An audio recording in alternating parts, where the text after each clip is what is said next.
नमस्कार बंधुगण बंधु मैंने आपण मैंने समस्त को आज ज्योतिष कार्यक्रम को स्वागत। आज ज्योतिष कार्यक्रमटी तुला राशि व्यक्ति विशेष मानों बहुत गुरुत्वपूर्ण अटे, बहुत ही खास अटे। कारण 2026 मसीहार आरंभ ही आपण एक नूतन अध्याय सृष्टि करने को जाऊँगी। यही 2026 मसीहार आरंभ ही आपण मानों किछिटा धमाका होगापाई जाऊँगी, जहाँ आपण स्वप्न रे भी कल्पना करिपारिबे नहीं।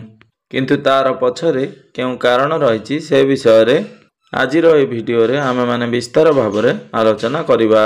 तो बंधु माने गोटे वर्ष रे 120 दिन एपरि होइथाए जेतेबेले देवगुरु बृहस्पति बकरी होइथांती। तेबे गुरुंकर एही बकरी चलन 12 गोटी राशि उपरे बहुत अधिक प्रभाव पकाई थाए। कारण जेतेबेले कोनोसी ग्रह बकरी होइथांती सेतेबेले से अधिक शक्तिशाली हो जाई थांती। जदि ग्रह शुभ स्थान रे गोचर करुथांती बा कोन शुभ स्थान उपरे दृष्टि रही थाए तो एपरि परिस्थिति रे सही ग्रह आपनकु शुभ फल प्रदान करिथांती। एवं जदि कोनोसी ग्रह अशुभ स्थान रे गोचर करुथांती एवं अशुभ गृह उपरकु तांकर दृष्टि रही थाए तो सही क्षेत्र रे से आपनकु अधिक अशुभ फल प्रदान करिथांती। तेणु यह गुरुत्वपूर्ण अटे जे गुरु आपण कुंडली केउ भाव में बकरी होउछंती।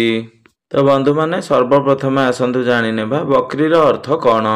तो बंधु माने आपण माने समस्त निश्चिंत भाव में जानिथिबे तो प्रत्येक ग्रह गोटे निर्दिष्ट गतिपथरे सूर्य को परिक्रमा करिथांती।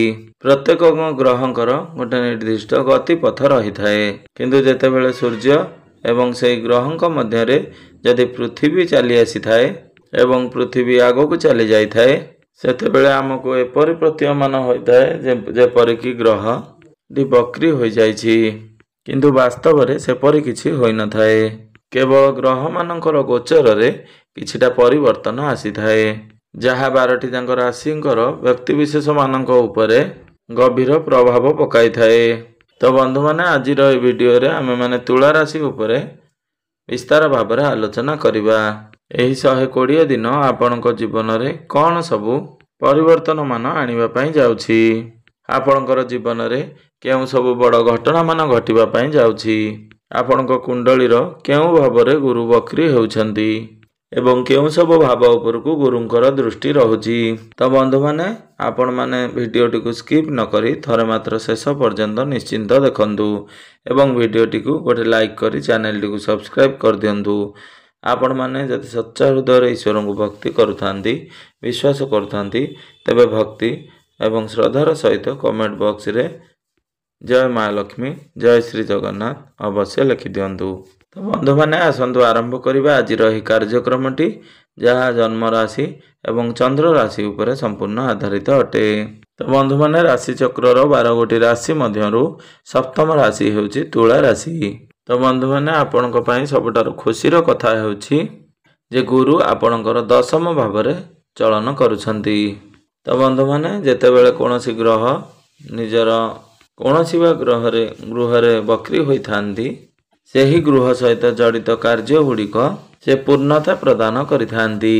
जदि सेही भाव सहित जड़ित कोनोसी कार्य अटकी रहितिला तो सेही कार्य रे से आपनकु पूर्णता देइथांती। आपनकर दशम भाव रे गुरु उच्चस्थ अछंती। तो गुरु जेहेतु बकरी हेबे गुरु आपनकु आपनक नवम भावर फल प्रदान करिवे। तो गुरु हेउचंती आपनक तृतीय भावर अधिपति।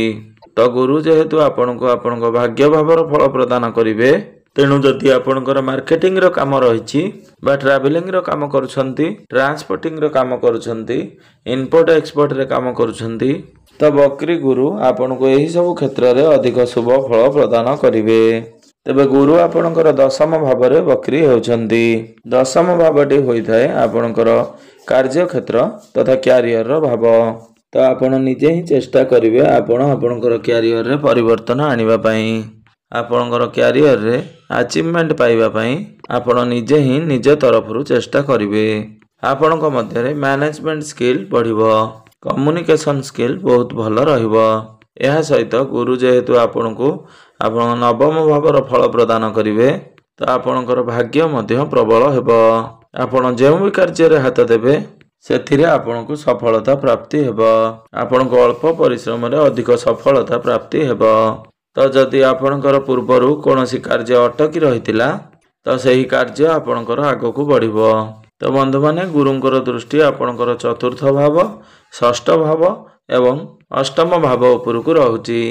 ତ ବନ୍ଧୁମାନେ, ଏହି ସମୟରେ ଯଦି ଆପଣ କୌଣସି କମ୍ପିଟିସନରେ ପାର୍ଟିସିପେଟ୍ କରୁଛନ୍ତି ବା କୌଣସି ସ୍ପୋର୍ଟସ ଲାଇନରେ ଆପଣ ଅଛନ୍ତି ତ ଏହିସବୁ କ୍ଷେତ୍ରରେ ଗୁରୁ ଆପଣଙ୍କୁ ଅଧିକ ସଫଳତା ପ୍ରଦାନ କରିବେ।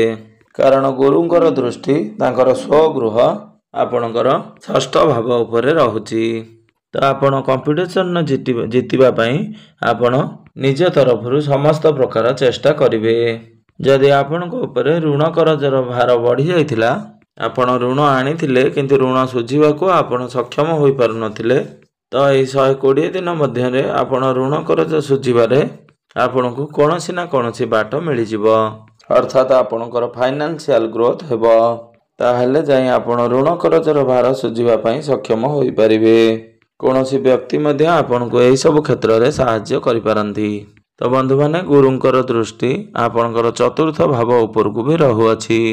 ତ ବନ୍ଧୁମାନେ, କୁଣ୍ଡଳୀର ଚତୁର୍ଥ ଭାବଟି ହୋଇଥାଏ ସମସ୍ତ ପ୍ରକାର ଭୌତିକ ସୁଖର ଭାବ, ଆପଣଙ୍କର ମାଙ୍କର ଭାବ। ତ ଏହି 120 ଦିନ ମଧ୍ୟରେ ଆପଣ କୌଣସି ବଡ଼ ଜିନିଷ କିଣାକିଣି କରିପାରନ୍ତି। ଆପଣ କୌଣସି ପ୍ରପର୍ଟିରେ ଡିଲ୍ କରିପାରନ୍ତି। ନୂତନ ଯାନବାହନ କିଣାକିଣି କରିପାରନ୍ତି। ନୂତନ ଗୃହ ଇତ୍ୟାଦି ନିର୍ମାଣ କରିପାରନ୍ତି। ଆପଣ ଆପଣଙ୍କର ଗୃହକୁ କୌଣସି ଲକ୍ଜୁରିୟସ୍ ଜିନିଷ କିଣିକି ଆଣିପାରନ୍ତି। ଯଦି ପୂର୍ବରୁ ଆପଣଙ୍କର ମାଙ୍କର ସ୍ୱାସ୍ଥ୍ୟରେ କିଛିଟା ସମସ୍ୟା ଲାଗି ରହିଥିଲା ତ ଆପଣଙ୍କର ମାଙ୍କର ସ୍ୱାସ୍ଥ୍ୟରେ କିଛିଟା ସୁଧାର ଦେଖିବାକୁ ପାଇପାରିବେ। ଆପଣଙ୍କୁ ଆପଣଙ୍କର ମାଙ୍କର ସୁଖ ପ୍ରାପ୍ତି ହେବ। ଯଦି ଆପଣଙ୍କ ପାଇଁ ଆପଣଙ୍କର ମା ଚିନ୍ତାରେ ରହୁଥିଲେ ତ ତାଙ୍କର ସେହି ଚିନ୍ତା ଦୂର ହୋଇଯିବ। ତ ବନ୍ଧୁମାନେ, ଗୁରୁଙ୍କର ଦୃଷ୍ଟି ଆପଣଙ୍କର କୁଣ୍ଡଳୀର ଦ୍ୱିତୀୟ ଭାବ ଉପରକୁ ମଧ୍ୟ ରହୁଛି। ତ ଦ୍ୱିତୀୟ ଭାବଟି ହୋଇଥାଏ କୁଟୁମ୍ବ ଏବଂ ପରିବାରର ଭାବ, ଆପଣଙ୍କର ଧନ, ବାଣୀ ଏସବୁର ଭାବ। ତ ବକ୍ରି ଗୁରୁଙ୍କର ଦୃଷ୍ଟି ଆପଣଙ୍କ ଦ୍ୱିତୀୟ ଭାବ ଉପରକୁ ରହୁଛି। ତ ଆପଣ ଖର୍ଚ୍ଚ ଠାରୁ ସଞ୍ଚୟ ଉପରେ ଅଧିକ ଧ୍ୟାନ ଦେବେ। ଅର୍ଥାତ୍ ଆପଣଙ୍କର ବଦ ଖର୍ଚ୍ଚ ବନ୍ଦ ହୋଇଯିବ। ଆପଣଙ୍କର ଅଯଥା ଖର୍ଚ୍ଚ ଉପରେ ଆପଣଙ୍କର ନିୟନ୍ତ୍ରଣ ରହିବ ଏବଂ ଆପଣ ନିଜେ ଧନ ସଞ୍ଚୟ କରିବା ଆରମ୍ଭ କରିବେ। ଆପଣ ବହୁତ ଭାବି ଚିନ୍ତି ନିଜର ଟଙ୍କାକୁ ଖର୍ଚ୍ଚ କରିବେ। ଯେଉଁ ସବୁ ଖର୍ଚ୍ଚ ଆପଣଙ୍କୁ ଭବିଷ୍ୟତରେ ଲାଭ ପ୍ରଦାନ କରିବ ସେହି ସବୁ କ୍ଷେତ୍ରରେ ଆପଣ ନିଜର ଟଙ୍କାକୁ ଖର୍ଚ୍ଚ କରିବେ। ଗୁରୁଙ୍କର ଦୃଷ୍ଟି ଧନର ଭାବ ଉପରେ ରହୁଥିବା କାରଣରୁ ଆପଣଙ୍କର ଇନକମ୍ରେ ଗ୍ରୋଥ୍ ହେବ। ଯଦି ପୂର୍ବରୁ ଆପଣ କାହାକୁ କିଛି ଟଙ୍କା ଦେଇଥିଲେ ତାହା ଆପଣଙ୍କୁ ଫେରସ୍ତ ପାଇପାରୁନଥିଲେ ତ ଏହି 120 ଦିନ ମଧ୍ୟରେ ସେ ଟଙ୍କା ମଧ୍ୟ ଆପଣଙ୍କୁ ଫେରସ୍ତ ମିଳିବାରେ ବହୁତ ଅଧିକ ସମ୍ଭାବନା ବନୁଅଛି। ଆପଣଙ୍କର ବାଣୀରେ ମଧୁରତା ଆସିବ। ଆପଣଙ୍କର କମ୍ୟୁନିକେସନ ସ୍କିଲ୍ ବହୁତ ଭଲ ରହିବ। ଆପଣ ନିଜର ବାଣୀ ଦ୍ୱାରା ଅନେକ ସ୍ଥାନରେ ପ୍ରଶଂସିତ ହେବେ। ଆପଣଙ୍କର ବାଣୀ ଦ୍ୱାରା କୌଣସି କାର୍ଯ୍ୟ ମଧ୍ୟ ସମ୍ପୂର୍ଣ୍ଣ ହୋଇଯିବ। ଯଦି ଆପଣ ବ୍ୟାଙ୍କିଂ, ଡକୁମେଣ୍ଟେସନ, କାଉନସେଲିଂ କିମ୍ବା କମ୍ପ୍ୟୁଟର ରିଲେଟେଡ୍ ଆପଣ ଯେକୌଣସି ବି କାର୍ଯ୍ୟ କରୁଛନ୍ତି ତ ଏହିସବୁ କ୍ଷେତ୍ରରେ ଆପଣଙ୍କୁ ବହୁତ ଅଧିକ ସଫଳତା ପ୍ରାପ୍ତି ହେବା ପାଇଁ ଯାଉଅଛି।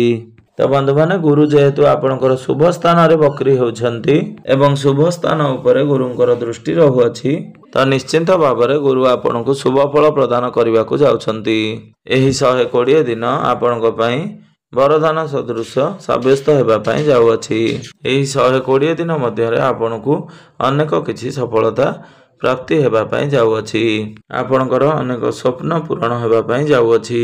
ତ 2025 ମସିହା ସରିବା ପୂର୍ବରୁ ଏବଂ 2026 ମସିହାର ଆରମ୍ଭ ସମୟ ନିଶ୍ଚିନ୍ତ ଭାବରେ ଆପଣଙ୍କ ପାଇଁ ବହୁତ ଶୁଭମୟ ହେବା ପାଇଁ ଯାଉଅଛି।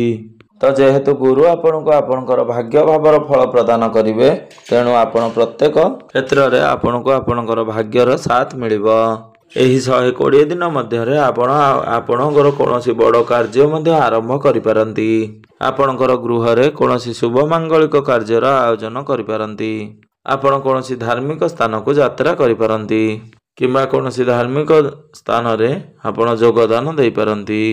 ଏହି 120 ଦିନ ମଧ୍ୟରେ ଆପଣ କୌଣସି ବଡ଼ ଇନଭେଷ୍ଟମେଣ୍ଟ କରିପାରନ୍ତି ଯାହା ଆପଣଙ୍କୁ ଭବିଷ୍ୟତରେ ଲାଭ ପ୍ରଦାନ କରିବ।